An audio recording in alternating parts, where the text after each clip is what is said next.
Jill, sorry, yeah, it's just we're having more participants every day, basically, you know, so guys are sharing what they're going through, and people who are more or less in the same, you know, feel of a moral duty, they keep joining.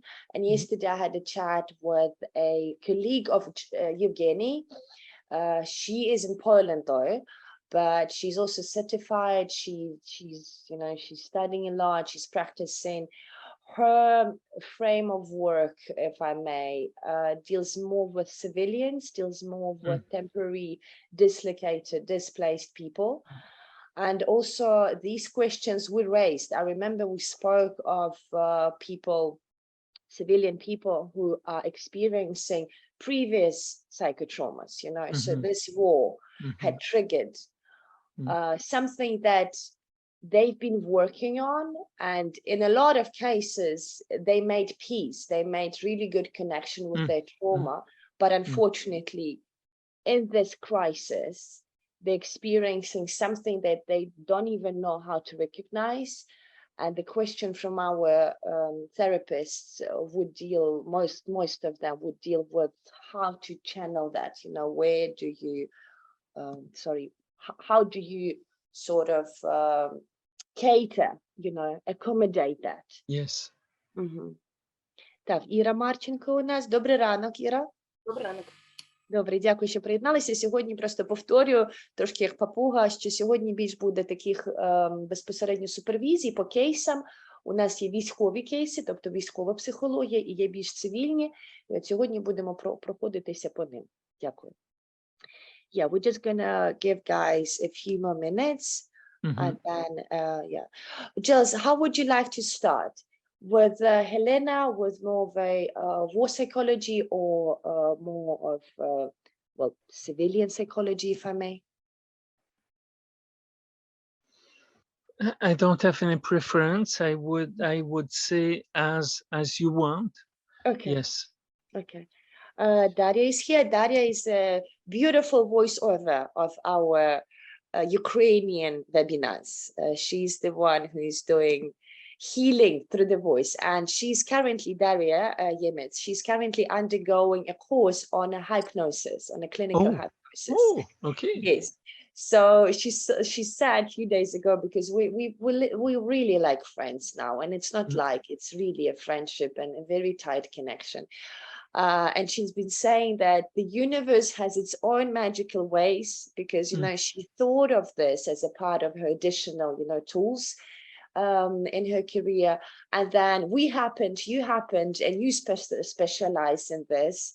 So she would be honored to share with you her insights as well. Maybe not today, sometime. Sure, sure. But we have an emerging Ukrainian clinical hypnosis.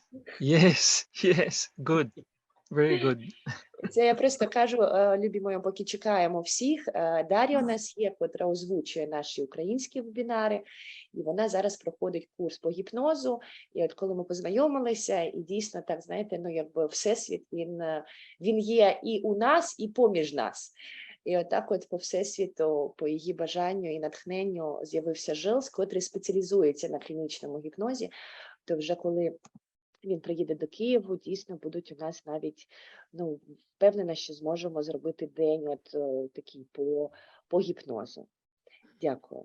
Ну і так, повторюю знову ж таки, сьогодні зараз трошки чекаємо людей і пройдемося по вже військовій психології і по кейсам більш цивільних, ну, як сказати, цивільних травмованих людей з мирних професій. Okay, so I think we can start, Jules. Yeah. Okay. Yes. Who starts? Let me ask Alina, добрий ранок. Да, Аліночка, добрий. Добрий ранок. Да, Jules, this is Alina, a new participant, but she's coming from a gang of Kocha, Zhenya, and others. Okay. Yeah, I'm gonna, if I may, I'm gonna open a floor with Helena, with the war with the military psychology. Yes. Оленочка, добрий ранок. Якщо можна, ми з тебе почнемо. І ніколи не закінчимо, поки всіх не вилікуємо, бо у нас на сьогоднішній день головне завдання – це військова психологія, робота з військовими, і все загальне, воно підтягнеться, впевнена. Так що, будь ласка, поділися з нами своїми спостереженнями, якщо можеш. По максимуму, що можеш з нами поділити в плані конфіденціальності, звісно. І от так, все. Слово тобі. Дякую. Окей. Так, я просто, Тіночка, я на роботі, і я мушу трошечки відволікатися, бо я так туди-сюди. Але я стараюся бути. Да, дякую, моя Люба. Якщо можеш поділитися з нами такими, ну, якби, от з чим ти працюєш, і військова психологія, так, і ми вже будемо розробляти протокол. Це все, it's basically just why we're starting with this because of the protocol, because essentially our main goal. Yeah. Дякую, все, відключаюся. Ну, навіть не знаю, з чого почати. Скажімо так, що я бачу першу проблематику, що в нас не навчені люди звертатися до психологів. І сама проблема в тому, що якщо і є якісь проблеми, якщо вони виникають, а вони виникають під час, наприклад, і бойових дій, і підготовки до бойових дій, не вводиться в культуру таке поняття, що треба дбати про своє психічне здоров'я, дбати про те, щоб допомагати собі чисто з психологічної точки зору. І коли вже проходить травматизація, то вже потім набагато важче, і знову ж немає такого, як сказати, протоколу чи такої цивілізованої допомоги для наших військових. А плюс, якщо ми візьмемо ще оточення військових, тобто це і сам соціум, в якому є військовий, плюс сім'ї військового, і це все типу нагнітає досить складні обставини. Дякую, зараз я перекладу. So in overall, the main issue that, or challenge, they're not issues, but the main challenge is just the overall of the military personnel and of the people itself who are not really educated in terms of their mental health and in terms of the necessity and the responsibility on their own, state of mind and how to deal with it. Because we spoke with Helena yesterday, the mere fact remains the same from Soviet Union. Soviet Union had banned such a notion as mental health. Mental health is and still remains a taboo. And if it's not a taboo in our freedom, in our free Ukraine, but it's still, judged, it's still, unfortunately, chased away from a society as something inadequate. So in overall, long story medium, this is number one core challenge. And then again, once we talk with the military, we have to consider their surrounding, their family, and all these layers that are just pressuring on the psychotraumatic experience that they're having initially, So number one is just awareness. And number two, as a sort of, solution to that from Helena's perspective, is that we don't have any protocol. By us, I mean, зараз хвилинку, де він десь випав Джилс. Хвилинку. Це я просто пояснюю так, що оце в плані протоколу і в плані взагалі загального нашого суспільного, ігнорування через певні фактори і нашої історії радянської, і сьогоднішнього дня незалежно, але зараз він появиться, воно буває викидує так технічно. Зараз зачекаємо трошки, вибачте.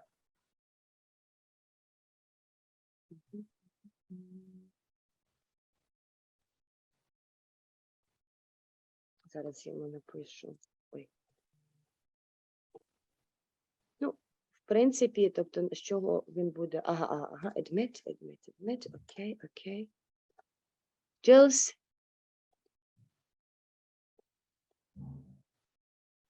Зараз він під'єднується. Майже з нами. There we go. Sorry, Jules. Yes, my computer froze.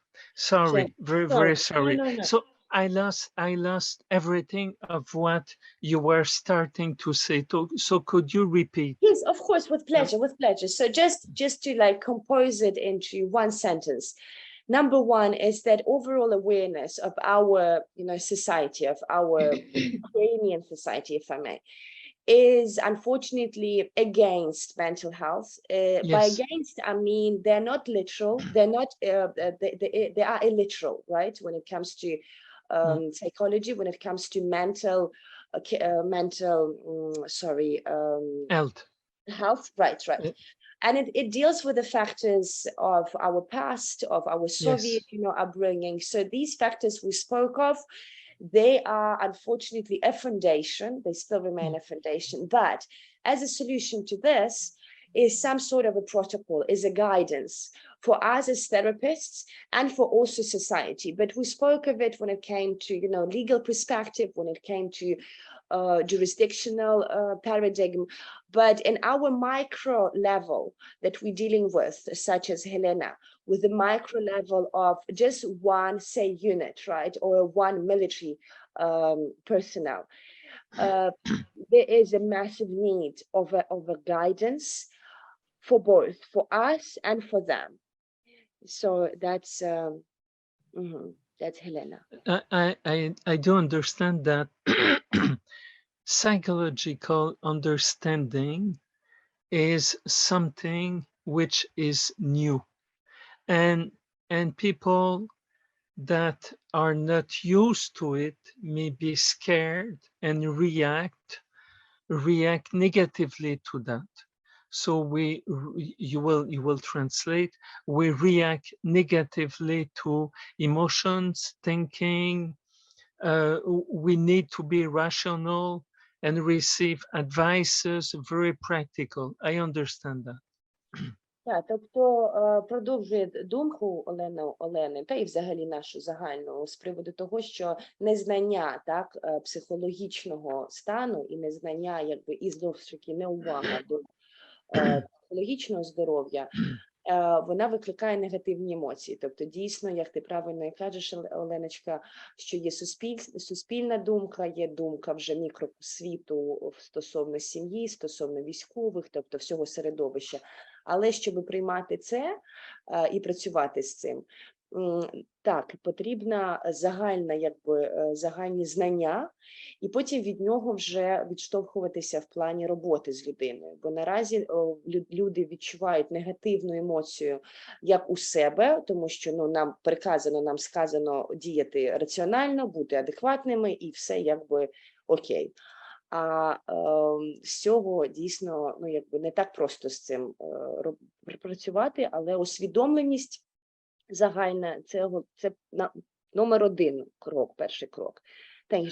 Тобто, знаєш, я отак одну хвилиночку слухаю те, що вони, хлопці, говорять, значить, що це слабкість звертатися до психолога. Тобто психолог там на місці розташування, це чисто якась така номінальна структура, там одиничка, яка ходить і каже, от я є, от давайте, можете до мене зі своїми проблемами, але для хлопців це ми сильні, ми військові, ми повинні самі справлятися, і якщо піти зі своєю проблемою до психолога, то це слабкість. І чому я маю до якогось там чужої людини йти і розказувати свої якісь внутрішні переживання? І отак, це так як капелан бігає там з Біблією, підійдіть до мене, то так само і психолог. Я є, і давайте будете звертатися до мене. А по суті він просто там є. Отак. Це не функціональна одиниця. Дійсно. Ой, sorry, Jill. So just an addition from Helena, when she talks to them, right? And what happens is that in the unit, there might be a psychologist. Not might be, there would be a psychologist. But that psychologist, unfortunately, even though it's a trained person, but unfortunately, because of the overall ignorance to this field and therefore arrogancy, military personnel would treat interventions and supervisions as a sign of weakness. Yes. Saying that why would I need, or why do I need to talk about my own mental something while I'm a strong person, while my Yep. duty, my calling, my imperative is strength for the entire country. So these things you see, and the psychologist, the military psychologist, again, they're thrown in deep waters because there's no awareness of what is that they do, why they're doing this. So remember, going back to your theme that you outlined very carefully and very, it's a really great sentence, how to help soldiers with their contribution and how not to destroy them because we need them. I think that one sentence outlines the mere fact of military psychology. Yes. I can comment that I see here in my own country, in Canada, I see exactly the same thing. Exactly the same thing with military, police officers, and airplanes pilots. I work with all these people. And most of the time, what was funny with them, I was the consultant to work with them because they had problems, but they were the one who were explaining me things. So I had to be very, very humble and just listening and waiting the moment where is a question. So we have to be very patient because these guys, they have to be in control. And if they are weak, they are not strong and they will be judged. And I can understand that very, very well. So the psychologist may be like a little mouse and must be somebody who is at the opposite of being arrogant. It's the one who want to understand and listen and maybe help, but we have to let the horse coming to us, if you remember that image. Тобто, чим він закінчив, пам'ятаєте, ми десь, не пам'ятаю на якому семінарі, він приводив метафору з жокеєм і з конем. І тобто чекати от на той момент, коли кінь побачить вас, спочатку побачить, потім підійде і потім вже йде контакт. Але на початку, що він казав, що дуже розуміє оцю проблему, навіть будучи у Канаді, так, навіть будучи у Монреалі, працюючи з військовими, працюючи з міліцією і, в принципі, з кар'єрами, котрі потребують, тобто там при кар'єрі там є головний, це контроль, це сила внутрішня і фізична. І дійсно, коли він працює як консультант з ними, то дуже багато на початку, дуже багато часу йде для того, коли на те, що люди йому розповідають, як робити його ж роботу, або взагалі розповідають більш такі командні, знаєте, ну навіть лексика у них інша, тобто як вони формують речення. І потім він просто чемно чекає, і настає, в принципі, рано чи пізно цей момент, коли людина вже запитує щось. Тобто вже не просто аргументи, а вже є конкретне питання, але для цього треба терпіння, звісно. От так. Thank you, Jules. So our main core thing is patience, obviously. Oh, sorry, your picture. Yeah. So patience when working with such people, right? And is there any sort of linguistic tools that we can use? Because I remember you mentioning and highlighting the importance of language as our tool, right? Oh, знову він трошки пропав. Нічого, почекаємо. Я зараз йому задаю таке питання з приводу мови, тобто взагалі використання мови, лексики специфічних, так, дієслів, прикметників, тобто чи є у нього рекомендації з приводу використання мови під час спілкування з військовими. Окей. Okay, Jules is here. Yeah, we see you. No, all Yeah. good. Don't worry. All good. Thanks. Thank you. I was just asking if there. So yeah, I was just like summarizing what you said, and obviously we speak of it a lot: the patience and the full understanding of their inner world, right? Of where they're coming from, what it takes to be a soldier, right? What it takes to be a commander. So do you think it would help us to actually know specifics of their jobs? Because again, what I'm realizing is that we have different divisions, right? We have Navy, we have air. Sorry, I don't possess that language, but is it something, Yes. is it something additionally helpful? Yes, I would say yes, because before developing any kind of questionnaire protocol, we have to understand what they are doing, the different divisions, and their way of thinking. We need to understand the mentality and the culture or subculture. And I think that we will be able to do that when we will meet. When we will meet them, we will tell them that we would like to contribute, and then we will ask, can we do something for you? And if yes, what exactly? Тобто я задала питання з приводу мови, а потім одразу так, ну, логічно роздумуючи, задала питання Жилсу, чи допоможе нам взагалі знати, отак детально розуміти специфіку кожного відділу, кожного, бачите, я не володію військовою мовою, але є різні підрозділи, так, є різні, якби, і, ну, взагалі інфраструктура військова, ієрархія, і дійсно нам при роботі, на сьогоднішній день і на подальшій роботі, нам треба чітко розуміти, хто є хто, де хто по направленням військовим, де хто є по ієрархії, тобто дійсно ми з Оленою розмовляли з цього приводу в плані командирів, так, офіцерів, у котрих додаткова відповідальність і додаткова психотравма, котра, на жаль, ну, знову ж таки, ніхто про неї не каже, але це внутрішній захист тієї дивізії чи тієї частини, і це також інший підхід. І дуже важливо нам розбиратися у цьому при роботі і дійсно записувати свої спостереження в плані, де хто, де, можливо, відрізняється підхід в плані їх роботи, як фізичної, так і інтелектуальної. Знову ж таки, це дуже важливо знати при подальшій роботі з емоційною відповідальністю. Yes, thank you, Jules.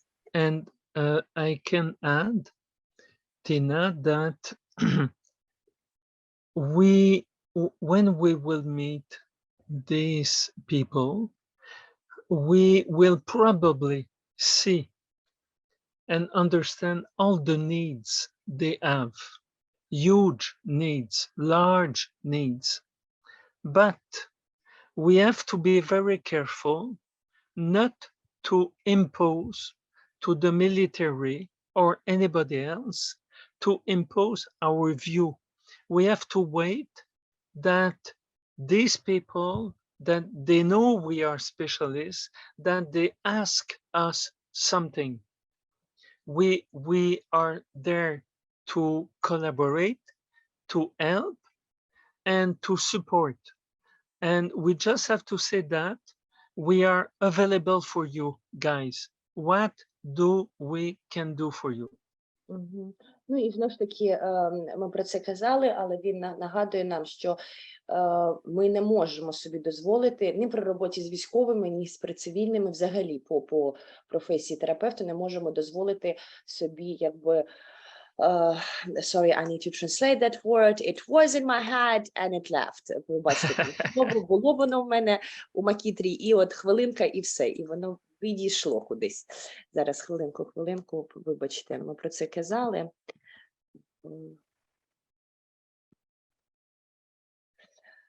Так, тобто у нас немає права нав'язувати, накладати так своє ставлення, своє бачення ситуації, навіть виходячи з того, що ми, в принципі, розуміємо, про що йде мова загальна.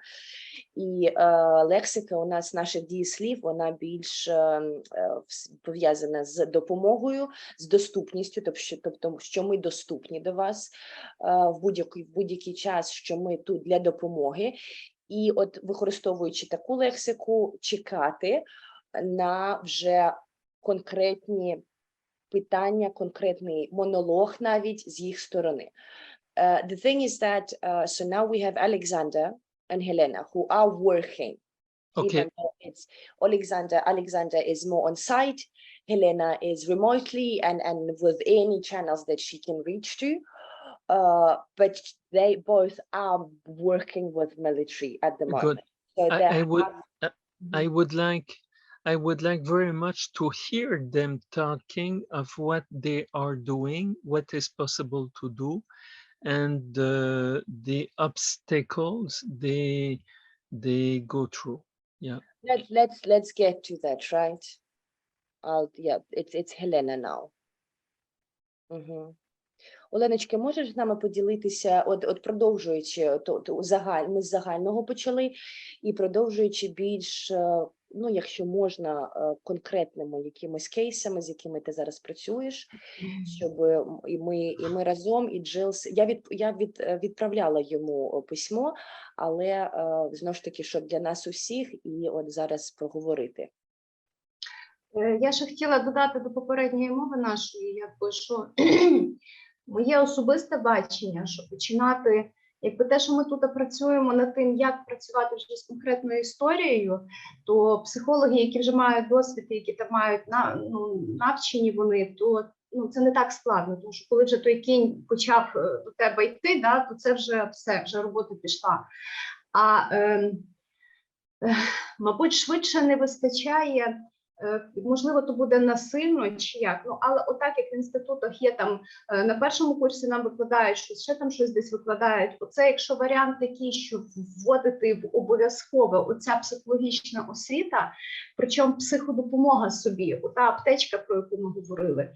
І, можливо, таким чином, якщо до травматичних ситуацій людям давати основи психології, причому так, в сучасному, не так, як колись здавалася вікова психологія, загальна психологія, а конкретно такі якісь дуже такі важливі практичні моменти, твоє тіло і що з ним робити, твій мозок, і як з ним працювати, тому що може статися таке, і як ти можеш собі допомогти. А вже техніки всякі різні, а вже тільки потім вчити вже спеціалістів, як того коня приручати і як з ним працювати. Отако я бачу це. Дякую. Helena was adding to where she started, and then we took it further. So she's just adding into the overall awareness, right, on the mental health, and just the mere fact that it would be really great to have some sort of, I don't want to call it yet a regimen or a protocol, but some sort of overall psychological awareness within the military. Which is not just overwhelming, boring and just really negative information, but something that we spoke of. Wait, Jules, are you here? Зараз перевірю, бо трошки заморозилася картинка у нього. Dear Jules, can you hear us?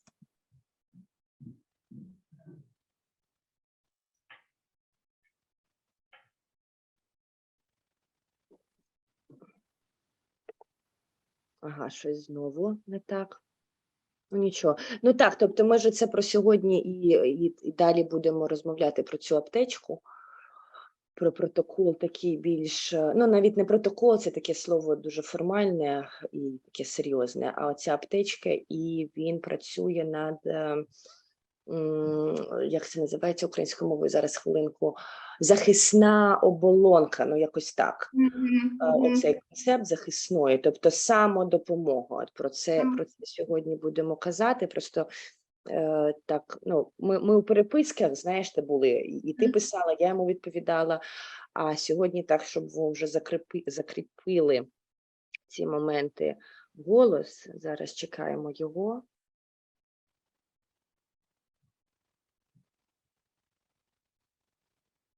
Да, тому що я вже почала, це просто поки чекаємо його, я вже почала більш такий формат PDF-у, тобто, ну, припустимо, знаєте, на телефонах, щоб зручно було, відкрив, там кольори нормальні, там якби текст, формат, і така от як зараз, як трошки про усвідомлення цього, але не щось нудне, не щось таке довге, тобто, щоб воно було раціональне, але ну, не якби увагу, знаєш, ну, дуже багато теоретичного матеріалу, котрий просто, ну, він вже після нього психотравма можна отримати додатково, не те, що там під час військових, знаєте, боїв. We just thank you, Joe. Sorry. No, Sorry. don't worry. Every time you leave, we sort of, in our inner circle, we like Good. repeat. Okay. So it works. Okay, Yeah. good. So Helena was just mentioning, going back into where we started, mentioning the something like a help guidebook, like that, aid, first kid aid that you mentioned. Yes. And therefore that leads us to the protecting shell concept. So that would be something great, because again, even though, again, there are psychologists there, and somewhere they might tell them what it is that they do, but it's really, unfortunately, with all due respect, but it's overwhelming. It's written in a very dry language, Yes. and we want to help them with some sort of, engaged material. That is just it's just awareness on a psychological state, on a mental health, and then scenarios that they might find themselves in, right? Yeah. I'm just thinking myself how to approach somebody who is resistant to psychology, resistant to psychology, understanding, being conscious of. And I think that one way is to develop the curiosity about that. The emotions, the fear, these are very frightening states. So we have to help them to develop a curiosity about some aspect of them that, if they are able to manage that, they will get really stronger. If we talk in these words to help them to be stronger in face of the enemy, I think this is one way to help. It's an extra motivation, yeah, which Yes. they might not think of in that angle. I'll just translate it quickly. Yes, От yes. про що він каже, що тут важливо для людей, котрі можуть чинити опір, ну, тобто про котрих ми кажемо, так? Тобто у них є своє відношення до себе, до своєї морального обов'язку, до стійкості, але при роботі з такими людьми дуже важливо створити зацікавленість, тобто створити оцей елемент зацікавленості. З чого? З приводу того, що навіть те, що емоції і от все, що вони проходять, це, в принципі, такі негативні речі, і вони можуть відштовхувати людину, тому що, знову ж таки, це антистійкість, тобто вони одразу стають нібито слабкими, але розвинути ці зацікавленість... Вразливими, так? Так, вразливими, так, оце воно, дякую, моя Люба, так. І от щоб перейти від того вразливості, відчуття вразливості і такого негативного відношення до ментального здоров'я, перейти у зацікавленість, використовуючи мотивацію в плані того, що, будучи більш осознаними, пробачте, і керуючись своїм емоційним станом, вони можуть стати більш стійкими і більш ефективними при роботі з ворогом. Тобто от у такому елементі, якби, ну, головне це змінити відношення до любої ситуації, от про що ми казали, тобто я можу відноситися до цієї чашки, щось вона мені, ну, там нагадує, не знаю, і в мене, в принципі, якийсь там імператив вже в голові створився, чи якась там, хтось мене навчив, що це чашка, ну, не зовсім правильно. Але от при нашому влученні і такому делікатному перенаправленні від одного стану, от суспільного стану, що це сладкість, що це, в принципі, ну, не можна про це казати, і на ту зацікавленість як додаткова мотивація при тому, що нам перемагати треба. І вони це роблять вже 5-й місяць. Thank you, Jules. Yeah, we just spoke of this, and it's it's as if you're changing the perspective, changing the attitude that we spoke of. Remember, you spoke in the beginning of being very subjective in our field, dealing with subjectivity and situationality, if I may. Yeah. And thank you so much. May I add 2 things? Sure, sorry. The first one is that when you do rational psychology, you think you are mastering something, but it stays abstract and you go nowhere. So, you know, it might be very comforting to have a subject that you explain things, but it stays in your head. It's very rational. I think that the other way to help them is just to try to learn what kind of problems, human problems, they are going through, and we have to ask them, would you like to learn something from us? Maybe the answer is you don't have anything to teach to me, and we have to accept that. But we know, you and me, that they have a lot to learn psychologically. But in a very respectful way, we must place ourselves in an attitude of learning, and then ask, may I bring something to help you? I think that is a good question. Great point. Yeah, thank you, Jules. Повертаючись, ну, тобто розмовляючи про цю зацікавленість, і знову ж таки він про що каже, що нібито ми працюємо з раціональною психологією, так, як котра у нас, в голові все, в принципі, 1+1 дорівнює 2, може там, десь 2,5. Але на практиці це все абстракція. І тут про що він наголошує, що при роботі от в такому сценарію наше відношення повинно бути більш як відношення до школярів, знаєте, тобто вони у нас є, ці люди, і у них є в будь-якому випадку свої особисті питання, свої особисті проблеми, як до війни, так і під час війни, так і після війни вони будуть. Але про нашій мові чи запитаннях, яким форматом запитувати, яким форматом спілкуватися з ними, це більш припустимо, гіпотетично, там, ми розмовляємо про якісь проблеми, і ми зі своєї сторони питаємо, чи хочете ви дізнатися, навчитися чомусь більшому, виходячи з цієї проблеми, чи навчитися чомусь більшому через цю проблему. І навіть якщо відповідь буде ні, у вас нема чого мене навчити, я там все знаю, припустимо, але це вже все рівно, вже це якби, зараз слово таке, воно провокує вже свідомість людини, як і свідомість, так і несвідомість. Тобто запитання не які нав'язують, знову ж таки, а запитання, які трошки змінюють відношення військового чи з людиною, котрою ми працюємо, у кого є опір, або у котрої, і ми таким чином більш даємо їм розуміння, що можна навчитися. Ніхто тут не лікує, всі здорові, всі нормально, але можна чомусь навчитися для того, щоб стати більш стійкими по факту вже війни в країні. I think I managed. So just to go back and to make double sure that I did my translation right, and therefore my cognition was conscious.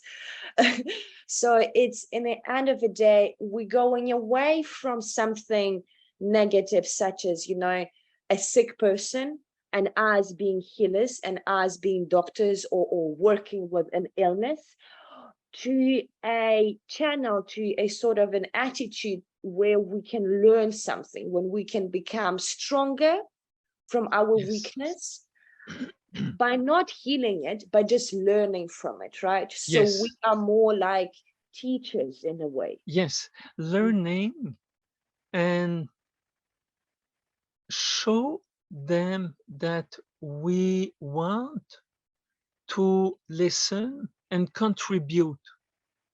And all the time, if they want us to do that,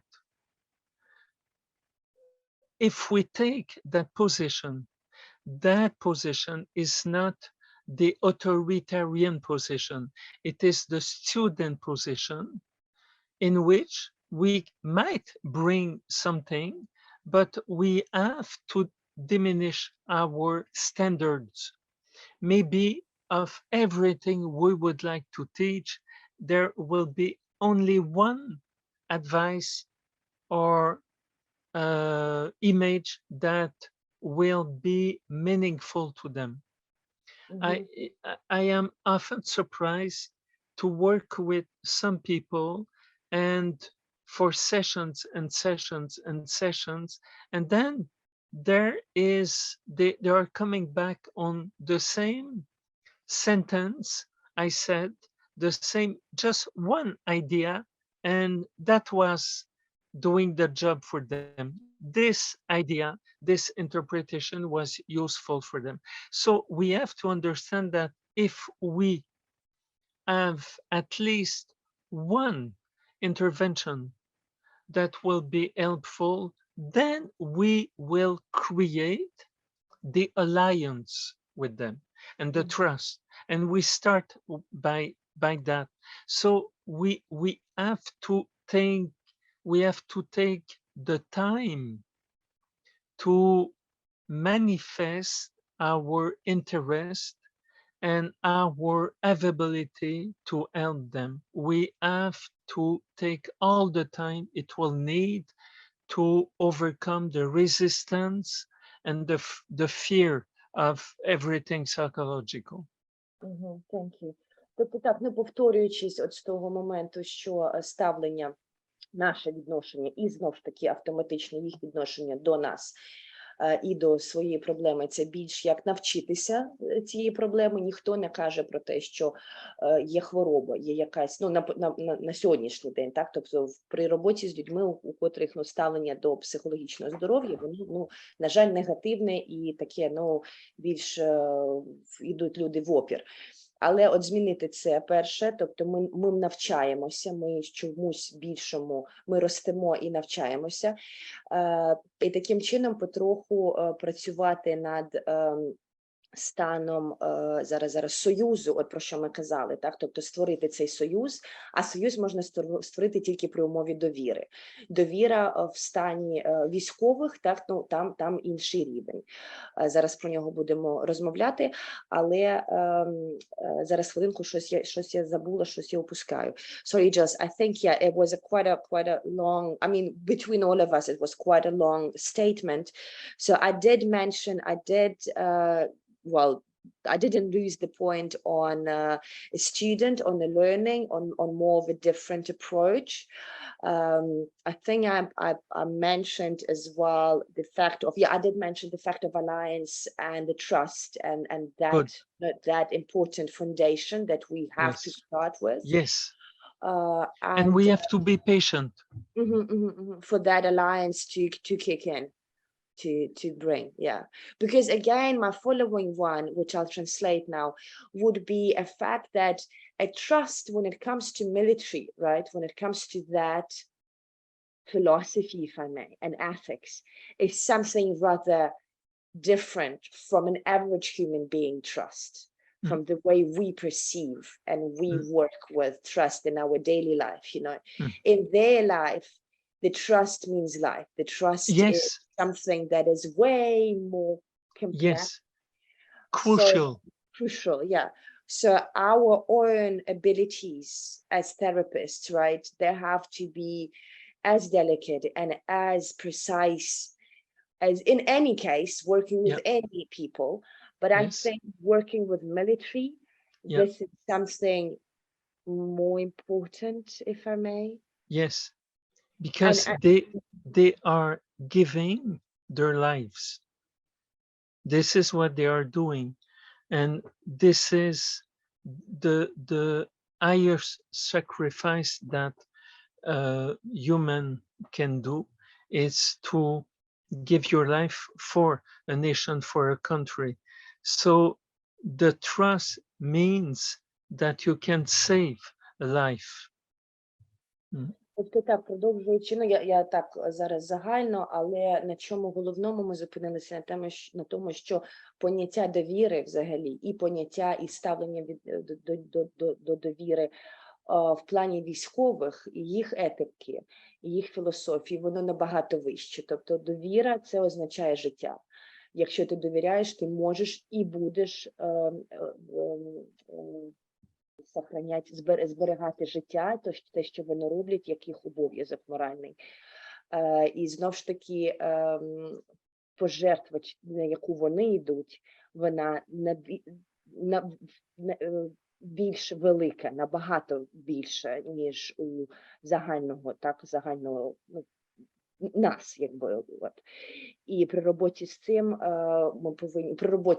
ми повинні дійсно розуміти, що час для створення цієї довіри між ними і нами, час на створення цього союзу, він і час, і якість цього часу. Він в будь-яких умовах це дуже важливо на початку, і без нього без нього не можна почати роботу з людьми. Але от в такому форматі при роботі з військовими це, якби головне. Is there any sort of advice or I don't know insights from your background and your career when working with such people? You mentioned military, or you mentioned today the police, and your experience with them telling you in the beginning how the things run, and then you being patient, you waiting for that horse, and then working through that. Yes, Is there anything? I can give you an example.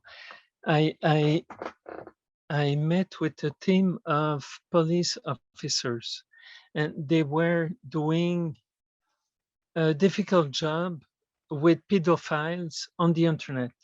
They had to watch videos of sexual abuse of children.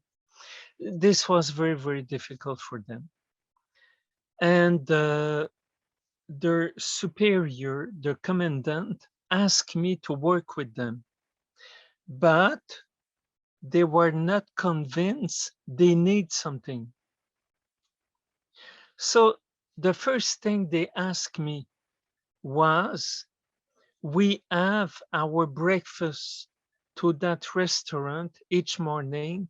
Come with us, we will evaluate you. Зараз хвилинку, це приклад вже з його практики. В певний час він працював з поліцією, з відділом поліції, котрі розбиралися на той час з проблемою педофілії. Пробачте, педофілії в просторі інтернету. Звернулись командир, до нього звернулись вище командування, щоб працювати з детективами і, в принципі, зі всією групою. І от на початку роботи вони одразу ж сказали йому, що не розуміють взагалі, навіщо він тут є у них і навіщо треба працювати з ним. І запропонували йому, Джилсу, сходити з ними разом на сніданок, десь там поблизу офісу, для того, щоб вони його оцінили. Thank you, Jules. Wow, exciting breakfast you had.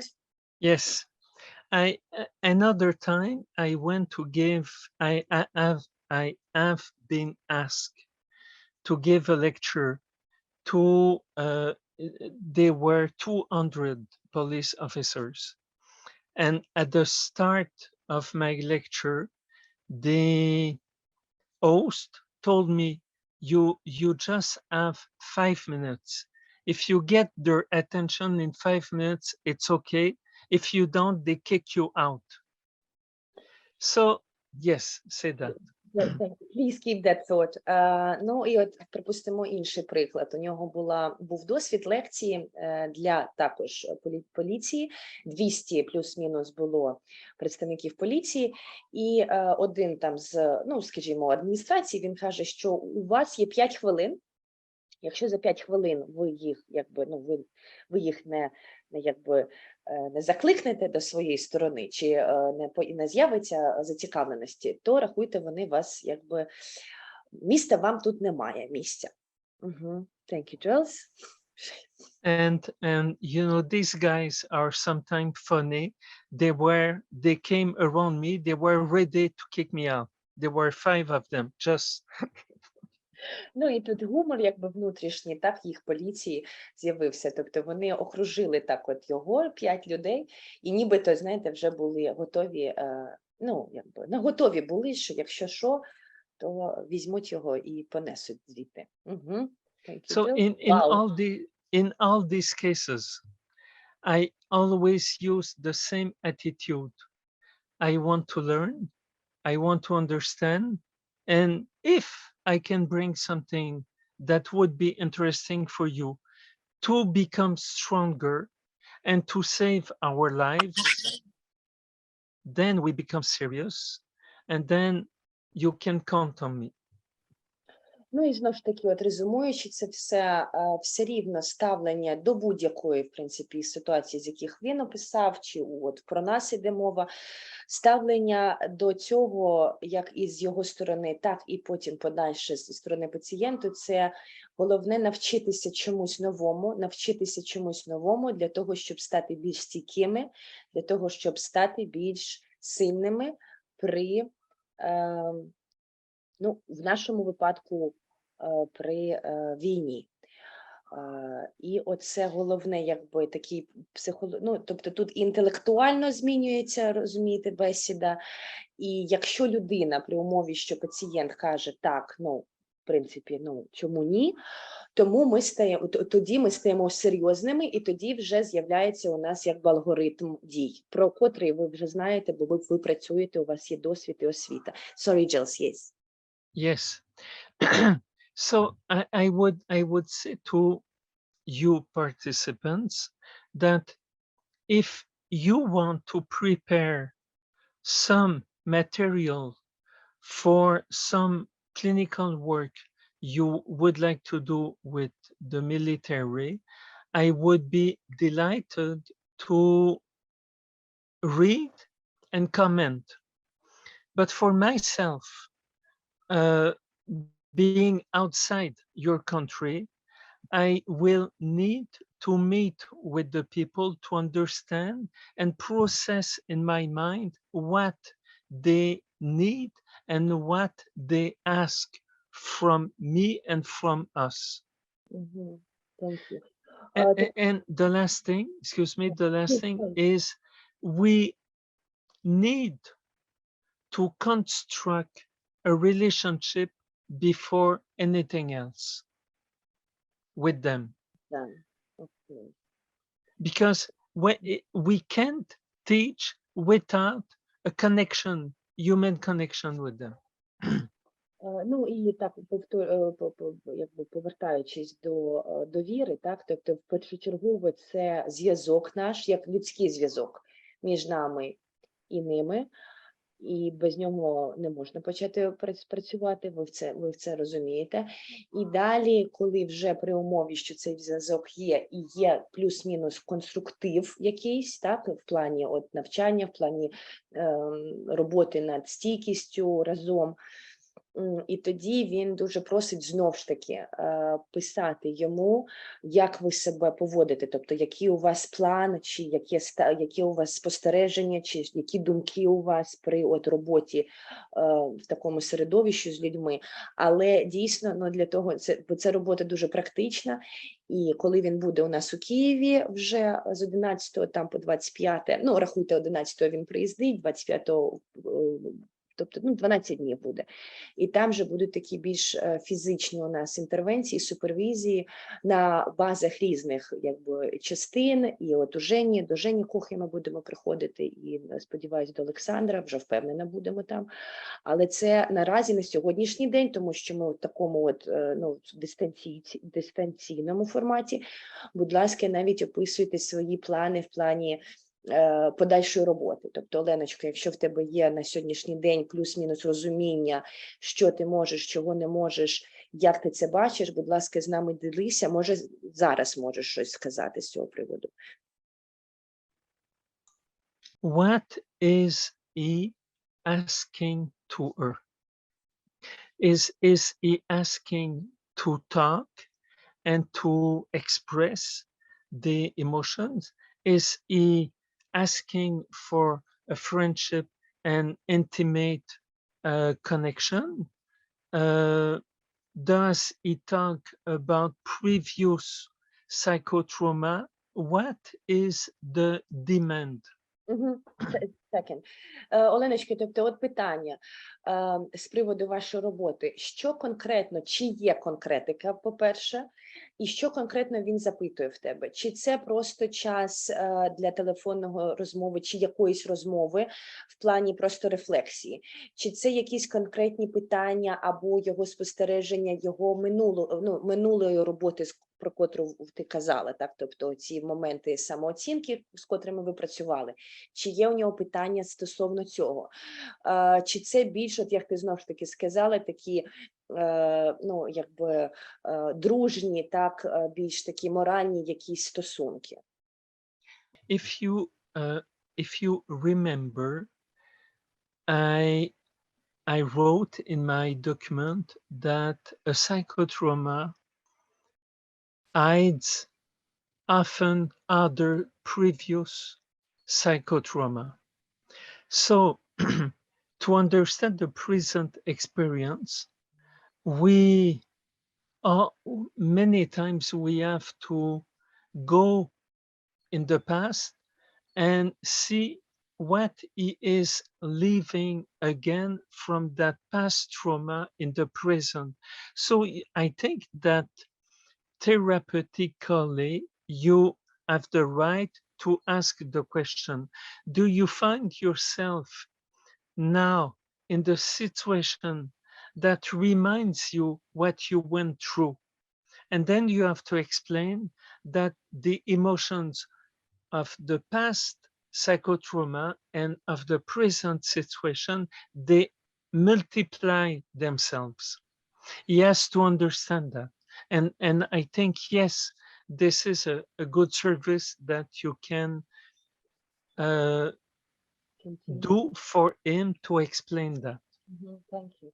Так, насправді тут питання те, що потрібно продовжувати роботу, але трошки використовуючи іншу методу, не то, що ти не її використовуєш, а тобто тут от що він, який совет, вибачте. Повертаючись до нашої теорії, до його теорії, там, де мова йшла про минулі психотравми, так, або попередні психотравми. І психотравма, у неї є властивість така, не дуже гарна, але вона є, ховати попередні психотравми.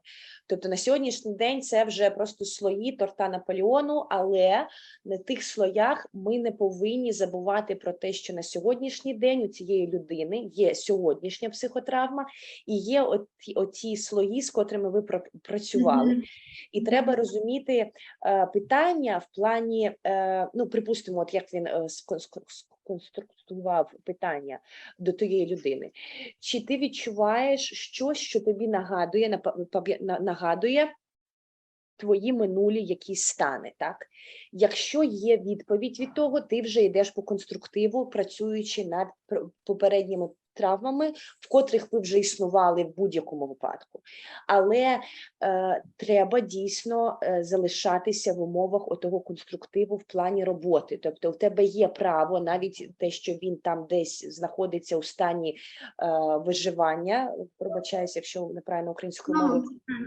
Так, тобто оці кризове його фізичне, інтелектуальне його зараз якби життя, воно не зовсім якби розполагає до емоційного, але все одно він дає собі отчет, що ви працювали над чимось, і він рефлексує. Навіть те, що він рефлексує, це вже ознака того, що у нього щось йому нагадує, щось його веде, розумієш? Тобто це вже, пробач, я не професійна людина, але що Жиль скаже, що оці попередні психотравми, вони дійсно на сьогоднішній його стан, вони існують, і про них треба казати в плані, чи він відчуває щось, що йому щось там нагадує. Ну, тобто, yeah, well, that's coming from Helena, yeah. But she can and she should carry on with the therapeutical alliance, right? Yes, and always the alliance, but always the question, how can I help you with? Тобто продовжувати цей зв'язок, Оленочки, sorry, just a second, продовжувати цей зв'язок, але завжди, не завжди, як ти можеш, але наголошувати на тому, як я тобі можу допомогти, як от допомога, ти знаєш, ти це все робиш, але от це допомога і зацікавленість з їх сторони. Yeah, thank you, Jules. In my own consultations, it happens many times that people will describe me a whole story. And then I will ask that question, what can I do for you? Тобто дуже багато на практиці, і ми вже про це казали, коли люди можуть, вже відкриваються з якогось там боку в плані своїх подій, які травмували їх. І так, і Жиль запитує, чим я можу вам допомогти. Це вже як у нас, це як імператив в нашій розмові з пацієнтами. So sometimes some people will say, could you explain me something I don't understand from the other soldiers, for example? You mean, I've lost it. So some people they can ask us, right? Yes. So I have my patient, and he tells me all this, and I ask him, how can I help you? And the answer is, can you explain me how this person, how come this person behave like that, for example? That person within their surrounding, in their, say, unit, right? Yes. Тобто, припустимо, може бути там, припустимо, якийсь гіпотетичний сценарій, при котрому людина спілкується з вами, чимось ділиться, чимось конкретним, і ви питаєте, чим я можу допомогти, і потім людина каже, допоможіть мені зрозуміти оцю людину. Тобто, припустимо, оцій дивізії чи оцій частині, з котрими вони працюють, от допоможіть мені розібратися чи зрозуміти оцього там побратима, припустимо. Є Жиль. Жиль розуміє всю важкість стану як сину, так і батька, але дійсно ми постійно не граємо, у нас постійно є завдання цього зв'язку, постійного зв'язку і наших ролей у тому зв'язку. Тобто іноді ролі можуть бути конкретні і постійні, так, припустимо, ми терапевти, ми допомагаємо вилікувати людину, котра розуміє, що є проблема, а є ми більш як ці викладачі, так, і або студенти, котрі навчаються чомусь від пацієнту, і вже разом ви працюєте над вивченням і над вивченням чогось, про що ми казали, але оця присутність і доброта, просто Жиль нагадує, наголошує на тому, що це постійно повинно бути, так, і це важко, але людині також треба нагадувати, що вона з цим спорається, і є віра в це, і є вже результати. But that This example is very, very simple because it's a simple event. But in that situation, I was listening. He asked me the question. I propose a good answer for him, and I reinforce his capacity to do that, and reinforce the fact that this is very important. Він нібито простий приклад, але от цей батько, він у минулому дуже такий успішний психотерапевт сам по собі. І тут ситуація, знаєте, ну як цей сапожник без сапог. Але Жилс, знаючи це все, він використовує, він що зробив, він якби підсилив уже здібності батька, внутрішні здібності, він якби підсилив їх, коли відповів на запитання батька, чим я можу допомогти, і Жилс нібито надав дуже просту таку, ну, здавалося, поверхню відповідь в плані бути присутнім і бути добрим, і отак. Але незважаючи на простоту цієї відповіді, все рівно батько потім через котрий час він сказав, ну це важко, це дійсно важко це робити. Але підсилюючи оці внутрішні вже задатки людини, батька, тим, що Жилс казав, що ви з цим спораєтеся, ви це можете зробити. І от нібито такою простою мовою, але результати вони вже на лице, бо це працює, тому що у людини були першочергово здібності стійкості, як і в минулому психотерапевта, так, звісно, і батька. Тобто тут оці прості моменти, котрі для нас важливі, щоб завжди тримати зв'язок і тримати ту довіру, і тримати віру, нашу віру у пацієнта. Thanks, Jules, yeah. Anything, Оленочка, може ще щось? Ну, тобто ми пропрацюємо більш такі вже якби письмові протоколи і все таке. Jules, could you please just tell us, I think we're gonna, yeah, we might go to Eugene for some time, but then could you please give us not like an understanding, but sort of outline for protecting Shal and for this, you know, first aid kit? Is there anything we can help you with while working on this, or how it's gonna go? I would just write that down. Mm-hmm. Just a second. Що? Це ми зараз кажемо про оцю, ну, таку своєрідну аптечку для самодопомоги, і там є концепт захисної оболонки, якось так. І він над ним працює, але я просто спитала його, чи від нас є якісь завдання такі більш конкретні, котрі можуть допомогти при роботі над цією аптечкою. Okay, let me think to that. I will write something down. It will be easier for me to present it. Okay. I will send it to you. You will send the email, and next time I can explain. Yeah, it will be better to, you know, put my mind on paper first. Yeah. Yeah. Тобто він спочатку все це якби законспектує, ну, закінчить конспект, і потім вже на наступній зустрічі ми пройдемося, ну, я вам відправлю конспект, а на наступній зустрічі пройдемося вже так практично.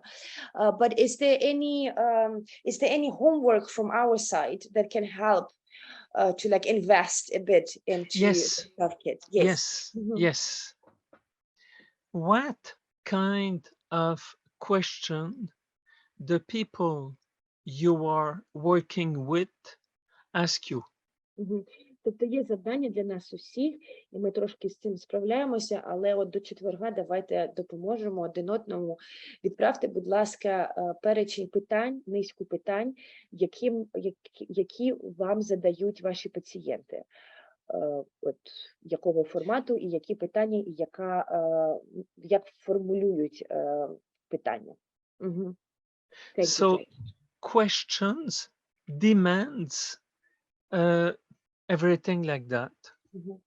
Питання, пропозиції, якби, ну, от всі такі вже поштовхи зі сторони пацієнту до вас, і як далі працювати. I remember Helena was, oh, yes, Jill, sorry. Because often we listen to a story, we listen to somebody, and we see something that can be done, and we would like to do something, but this might not be what the person is asking. So we have always to ask the question, you are telling me that, what can I do for you? Thank you. Yeah, it's a really great point. Тобто він на що, чому ці питання? Тому що ми автоматично, ну, якби одразу ми слухаємо історію. І поки ми слухаємо цю історію, ми, звісно, її сприймаємо, ми її аналізуємо так, ну, у своєму сприйнятті, і бачимо, ну, тобто знаходимо вже якісь моменти, з якими можна працювати, чи вихід з цієї історії, але це не завжди є відповіддю на питання, котрі запитує пацієнт. Тобто ми так дійсно можемо конструювати якусь парадигму роботи з цією проблемою, але головне це увага до питань, до людини. Thank you, Jules. I remember Helena was, but it's a very broad question and it would deal with legislation. But she was asking, remember, about how can we help and how can we actually, not even help, what tools can we use when it comes to military personnel who is in a war zone, in a combat zone for over than 100 days. Yes. In continuous, consequent 100 days, which is on medical level, on a intellectual level, on just social level, it is wrong. But we don't know where to find that, common ground between us.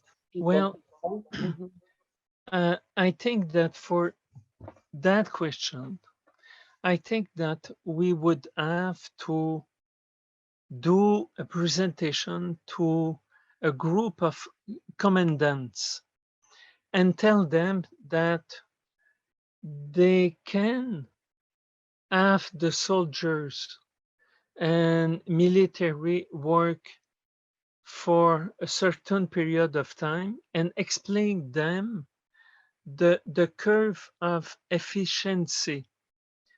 And after a certain period of time, it will come counterproductive. We can try to explain that. That'd be paramount. That'd be absolutely paramount. But I think that we have to meet and understand the problems of not having enough military to do this war. This is the reality. But the question would be how to use the best way all the soldiers that we have and how can we maintain their efficiency. Thank you. Merci beaucoup, Jules. Тобто ми повертаємося, Оленочки, я пам'ятаю, і ніколи не забуду, і він також, питання про взагалі загальний стан хлопців та дівчат в ротації, тобто, припустимо, про що ми казали, 100 днів, так, 100 днів у тому пеклі, і якби де шукати ці інструментарії, де шукати взагалі спільну мову, в тому плані, що це не і фізично це неправильно, і інтелектуально, і соціально, тобто, ну, розуміємо. Він про що каже, що тут обов'язково нам потрібно зробити свого роду таку презентацію, там, де ми пояснюємо, ну, це, тобто презентацію як і для загального військового стану, так і для командного, де хто вирішує, в принципі, або у кого ця відповідальність є в руках. Презентація в плані просто показу ефективності, тобто час і ефективність, так, КПД, час, умови, і от таким схематичним, нібито схематичним видом наголосити і показати, але дійсно ми розуміємо, що фізично у нас немає тих, скажімо, запасів людських, і, звісно, це одна із, ну, напевно, одна, не напевно, але одна із головних аргументацій, відходячи від військових, так, але все рівно, як нам мобілізувати і найкращі зробити умови при відсутності людського потенціалу, не відсутності, я вибачаюсь, при просто, ну, якби статистика, вона інша, так, між ворогом, між навіть не ворогом, не мають права вони називатися навіть ворогами, між терористами і нами.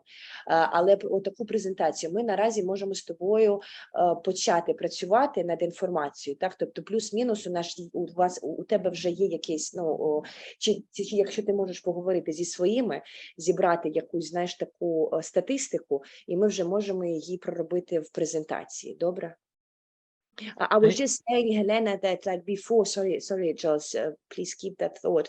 I was just saying about the presentation, which is paramount, which is absolutely ingenious idea from you. Thank you. But we can start doing our homework because again, she works with different sort of, you know, levels of military personnel, so we can start collecting that data, right? And collecting it from Alexander as well, and then sort of creating a PDF or whatever you name it, but having a data before your visit, and then have our understanding as well, because this is something, again, simple but so very efficient, because it's visualized, it's shown. You know, we can even use it as a part of self-kit, just for guys and girls to understand their own inner clock, their own inner capabilities, right? Ми, в принципі, оцю таку презентацію в плані от КПД і ефективності ми можемо також застосувати в роботі над оцією аптечкою самозахисту. Так? Тобто, щоб люди трошки також розуміли, що є деякі періоди, навіть якщо вони не в змозі відійти до там, ну, відійти від нулю чи звідкись там такого гарячого, але що просто людина давала собі відчот, що там через якийсь період часу уже є, знаєте, ну і фізична, якби фізична втрата можливостей, і інтелектуальна, і емоційна, і потім вже підключати фізичні вправи, тобто про котрі ми казали, не як панацея, а як просто додатковий інструмент при роботі в кризових ситуаціях. Because now I'm thinking of the self-kit, and then obviously, because regardless we get exhausted, regardless it's debilitating, but especially so in a crisis scenarios, in a hot zone, in a hot spots. So I was thinking we can even elaborate on a physiotherapy, you know, we can add a bit that as just a tool. It's up to them to use it or to disregard it, but it's just a tool of awareness of their body and how body, after period of time, after some period of say 3 months, or now it's 5-6 months, your body will definitely have signs of trauma, right? Sure. I do have a comparison that they will understand very well. They have jeeps and they have tanks. They have to take care of their tanks and their jeeps. If they don't take care of it, they will not work. It's the same thing. Те ж саме, от на прикладі, тобто такому дуже, скажімо, як це, ілюстрованому, тобто є процес роботи з технікою, так, тобто танки, там чистка зброї, все це, що відноситься до, як це, maintain, ну, тобто розумієте, тобто робота з приладдям, і якщо його не чистити, якщо за ним не слідкувати, то в принципі воно і навіщо воно потрібно. Те ж саме і по відношенню до людини. Тобто на такому прикладі, якщо десь хтось не розуміє або є відмова від психологічної, так, психологічного здоров'я, то в принципі на такому, ну, простому прикладі можна казати про те, що, ну, треба так як ти як ти відносишся до своєї зброї з повагою, так само до свого внутрішнього інструментарію. Thank you, Jules. Yeah. Okay, I'm gonna go to Женя quickly. Женечка Коха, якщо ти з нами, впевнена, що ти з нами. Так, ні, так. Ой, Коха, да, Женечка. Будь ласка, да, зараз про тебе поговоримо, ну, про твою роботу. Хотілося, по-перше, привіт, дорогий. По-перше, ми хочемо почути від тебе, як ти застосовував вже шкалу оцінювання. Бо ти у нас перший, ну, якби я розумію, що це, в принципі, техніка, метода, вона загальна, всі про неї знають. Але якщо можеш поділитися з нами самим процесом і поговорити про свою роботу. Було б легше, напевно, якби були запитання. Як? Я скинув,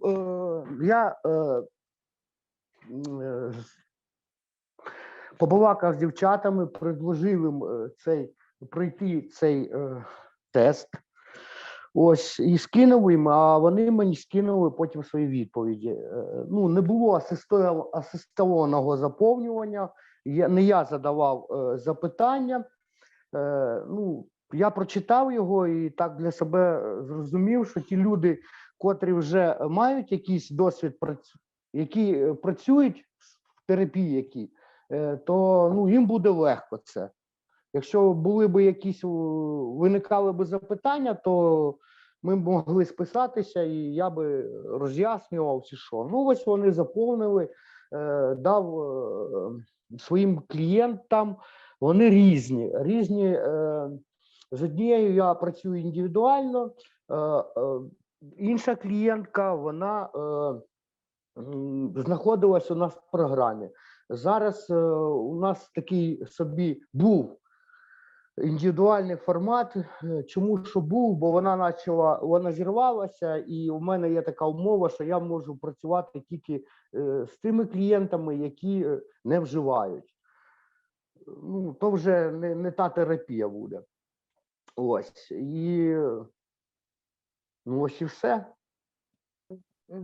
Дякую. Я відповів на ваше запитання? Ні, звісно, і питання будуть від Жилсу. Це просто, щоб ми вже так більш, і він розумів, де ви знаходитеся. So, going to Eugenie, he's currently working with a lot of different, people. Unfortunately, some of them who say fail to maintain their strength in terms of addiction, yes. He doesn't take them back. He's got this condition because again, coming from him, the therapeutic approach would be different. But so he is the one who already used your scale of evaluation. And remember, I sent you one of his cases, but in a format where we have a story, we have a profile on the patient and the questionnaire and the scale. Due to the physical sort of, difficulties, he wasn't the one asking the questions. The people, he just sent the question, he just sent the evaluation scale to them, to that lady, and she did it herself. And he realized that, which is a common rationale, he realized that people with a bit of experience in therapy, right, patients, they're very welcoming, they're very they're receptive towards his technique and towards his advices and so forth. People who don't necessarily have that experience, who's still going through resilience, not resilience, sorry, who going through resistance, thank you. It's a bit difficult for them. But Evgeny, yeah, he's just wondering if there are any questions from your side to him, so he can answer better. But what can we ask him? Well, I would answer the same thing that right. I was discussing before. I would see two possibilities. You have one person who is conscious of a problem and another person who is not conscious of a problematic behavior. Let's start with that.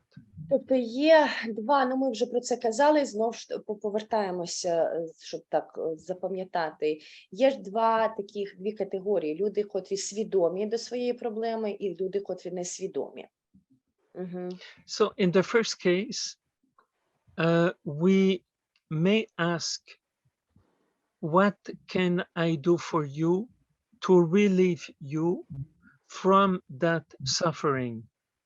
Тобто в першому свідомому випадку ми можемо питати низку запитань по формату, що я можу зробити, щоб допомогти звільнити вас від страждань.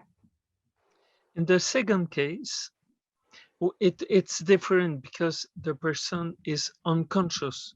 So in the second case, we have to say, you know, people around you say that you have this problem. What do you think? У другому випадку, котрий більш делікатний і, знову ж таки, більш технічний, там, де несвідоме є ставлення до проблеми, ми можемо піти шляхом запитання по формату, ви знаєте, що деякі люди кажуть, що у вас є проблема. Що ви думаєте з цього приводу? In the first case, the person has developed an understanding of her suffering. So it's like we are in a work of trying to help this person to be relieved from that suffering. It might be bad memories, bad experiences, and then we go back to the document I wrote. We have to express emotions, and telling the story. This is for the first case.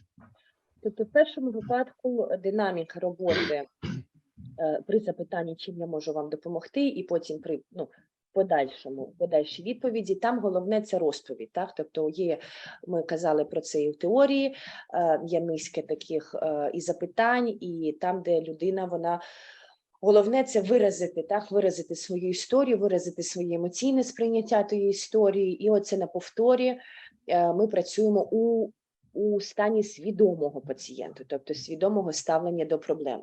Yes, so consciously we create that space, that safe space for the person to express, repeat, that's it. Relive.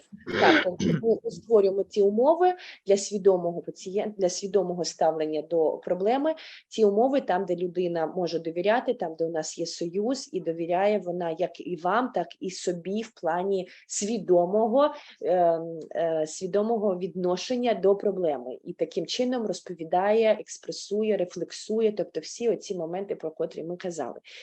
Це перший випадок. Thanks, Chelsea. In the second case, the consciousness is not there yet. So it might be addictions, violent behavior, or anything. It can be a bad behavior for military. But this person doesn't consider that a problem. But all the person around considers it a real big problem. So you can say that. So it's, just to make sure that I'm on the same page. It's that what we spoke of, the behavior, remember the perception, the cognition, the emotions, and they lead to a behavioral. So that behavioral that is not adequate in the rational scenario, it can be sort of rational for them, that behavior, because of subconscious, right? Yes. Is that what is that what happened? Well, they consider that behavior logic, and they don't see a problem. They don't see a problem. Right. Thank you. They might be drug addiction or alcohol addiction, but they don't see that as a problem. Тобто у другому випадку, це я собі нагадала, пам'ятаєте, ми казали про сприйняття, так, усвідомлення, емоційний стан, і що від чого, і вже як по результату поведінка. І от у другому випадку роботи пацієнтів, котрі не зовсім свідомі або несвідомі до своєї проблеми, їх поведінка вона неадекватна, хоча для середовища так раціонального. Хоча в їх випадку або з їх сторони це логічна поведінка, тому що при цій несвідомому ставленні до проблеми для них це логічна для них, але неадекватна у суспільстві, так як неадекватна в раціональних умовах, і це може бути чи якась агресія, да, чи приступи агресії, чи приступи знову ж таки зриву в залежності. І тоді тоді дійсно це інший підхід з нашої сторони. And sorry, Giles, I sort of, there's a lot of, complex sentences, which is great. I'm learning a lot. By the end of the war, I think I will receive a certificate. I'll do it myself. I will write you one. Так, пробачте, я зараз трошки мисль його загубила і кажу, що я вчуся там під кінець війни, напевно, десь буде сертифікат в мене. В плані української мови, так як мінімум. So when working with subconscious, right, we channel it, we ask different questions. Well, I don't have finished with my answer. Yeah, no, I have to finish my answer because I don't want to be too long. So in the second case, somebody has a problem and is not conscious of the severity and the presence of the problem. But this person suffers from the consequences in the society of that problem. So what the therapist has to do is to make them conscious that they are the they have a personal responsibility in that bad behavior. They don't have this awareness. So the work of the therapist is to develop this awareness and consciousness.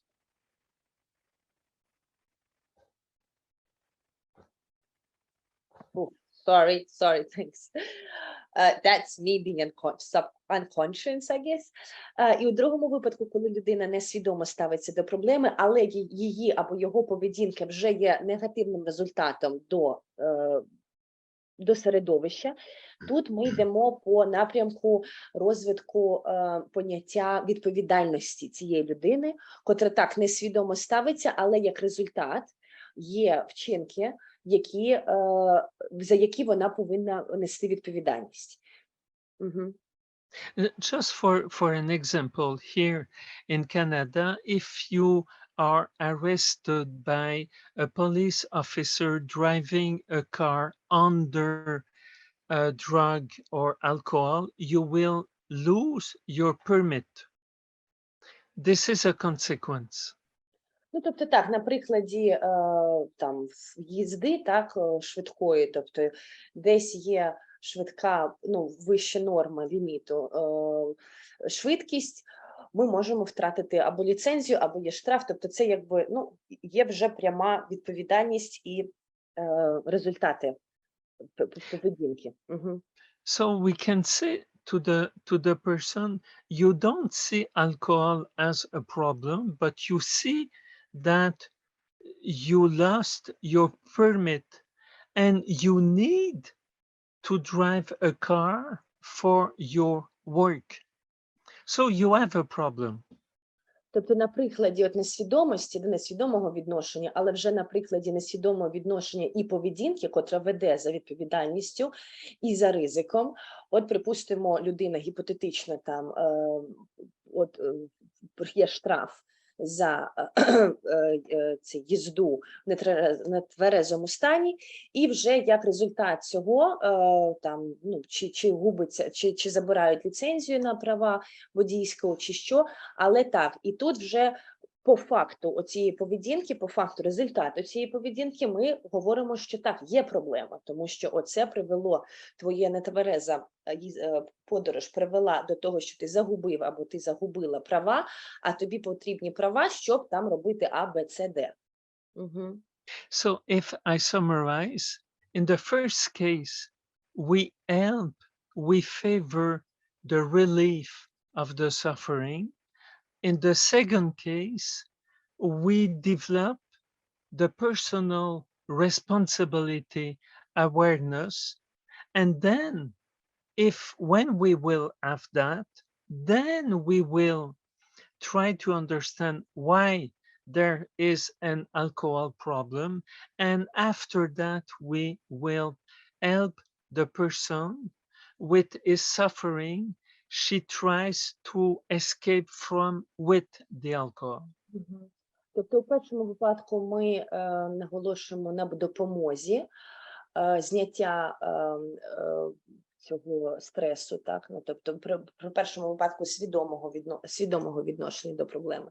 Тобто ми допомагаємо людині, при другому випадку ми розвиваємо воєнне, зараз хвилинку, слово важливе дуже, усвідомлення, так. Ми допомагаємо розвити усвідомлення через оцю відповідальність людині, і потім в подальшому вже працювати над, зараз хвилинку,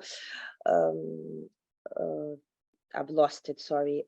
So in the second case, yeah, it's awareness, and then, oh my word, sorry. Well, I can repeat myself, no problem. Sorry. In the second case, we develop the personal responsibility of the problematic behavior. And when we have that awareness, then we can try to understand the suffering behind alcohol. As escape, right. Yes. Тобто в другому випадку ми допомагаємо усвідомити так відповідальність і вже від того працювати над проблемою, а проблема полягає в тому, що людина ізбігає, да? Тобто ізбігає своєї травми, використовуючи чи залежність, чи неадекватну поведінку, і от таким шляхом.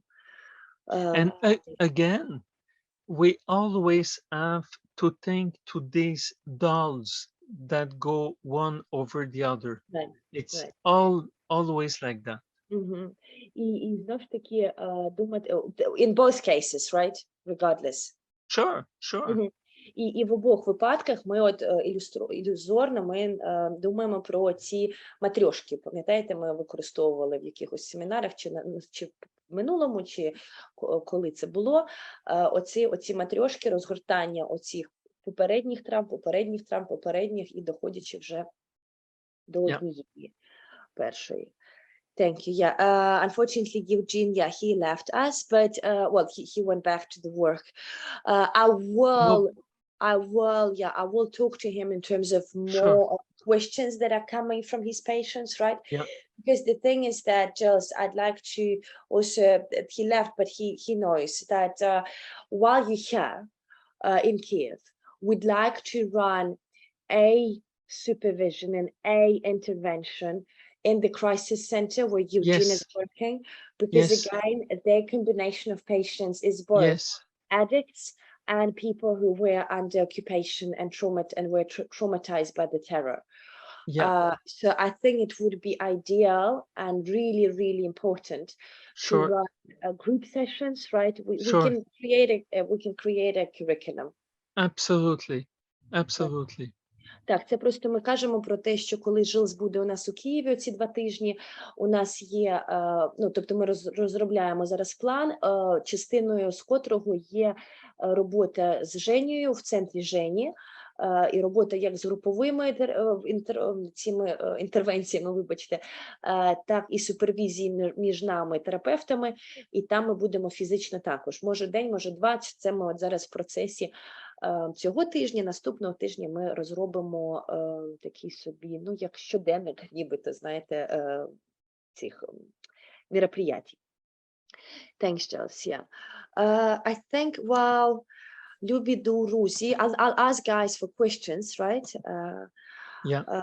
So, так, любі друзі, якщо є які питання, тобто ми десь ще 5, ну, на 5 хвилин, десь 10 хвилин ще з вами, але якщо є питання, ви, будь ласка, задавайте зараз, я їх, якщо встигнемо, поговоримо, якщо не встигнемо, відправлю до Жилсу, і він в письмовому вигляді відповість.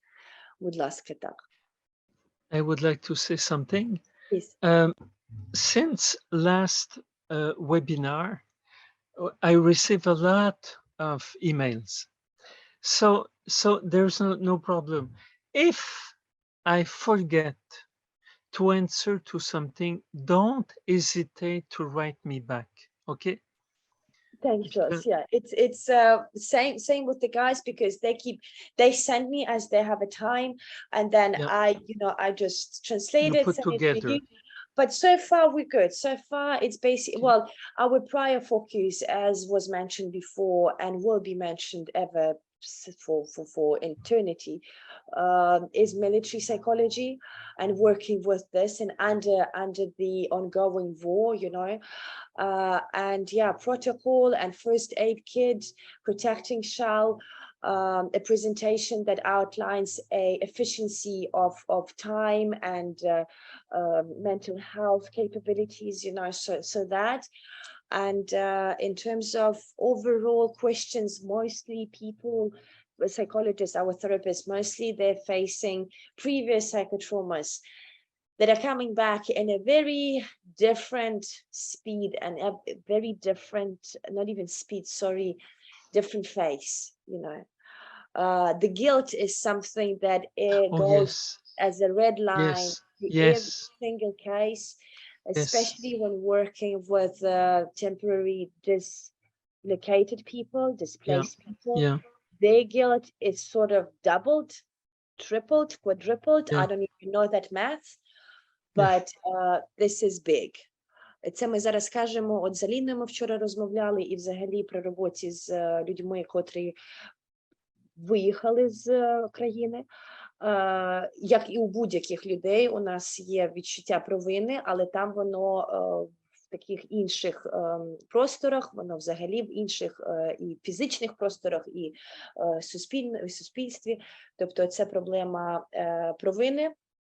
Ми про неї кажемо, ми з нею працюємо. That guilt here is something that all of the patients are experiencing, the entire nation. Do you have anything on the guilt? What can we do and how can we channel it? Okay, let me think to that. I will write it down. So what I will do, Tina, after, I will take few notes of what I have to do for, and I will send it to you. So you will check if everything we decide is there. Protecting child, the first aid kit, the presentation, the efficiency, all this. I will try to put that 1, 2, 3, 4, 5. Okay. And guilt. Yeah. Guilt goes through everyone. Guilt. I mean, as a notion, it applies to everyone. Yeah. But as a complexity. Yes, and what goes with guilt is shame. Shame and guilt goes together. Тобто, так, він пропрацює між про моменти відчуття провини і відчуття ганьби. Тобто вони дуже такі, на жаль, друзі. They're like best friends, basically. Yes, absolutely. Bad guys. Погані такі, погана компанія друзів ліпших. Зустрічаємося о 8 годині, все так вже залишається для вебінару. Відправляйте мені питання, з котрими ви працюєте зі своїми пацієнтами, і потрошку так, ми продовжуємо працювати над такими теоретичними штуками для протоколу і всього. Дякуємо вам, і до вівторка. Фізично, в цьому просторі вебу, а так в телеграм-каналі, і пишіть будь-яких питань, ми всі разом, круглодобово, вибачте. Так що, до побачення. Окей. Дякую вам всім за терпимість, завжди кажемо за терпимість і за відповідальність вашу. Дякую. I'm just repeating your words as they become in my Bible in terms of thank you for your patience. It's, you know, it's different from thank you for your service, thank you for your kindness. It's a different one. Patience is a combination of everything. Yes, sure. Because it takes sure. love, it takes caring, it takes Yeah. compassion, it takes all of the elements of our morale to be patient and to sustain it. And Thank you. Ian, you have to be patient with me too. Yeah, we have all together have to be patient. You have all of it. Yeah, because Це просто кажемо про стан, знаєте, ну, терпимості, котрої терпимість, вона включає в себе і любов, і емпатію, і повагу, і розуміння. Ну, тобто там багато така низька моральних оцих всіх норм, етикету, і моралі, і гуманізму, а по одному результату от терпимість.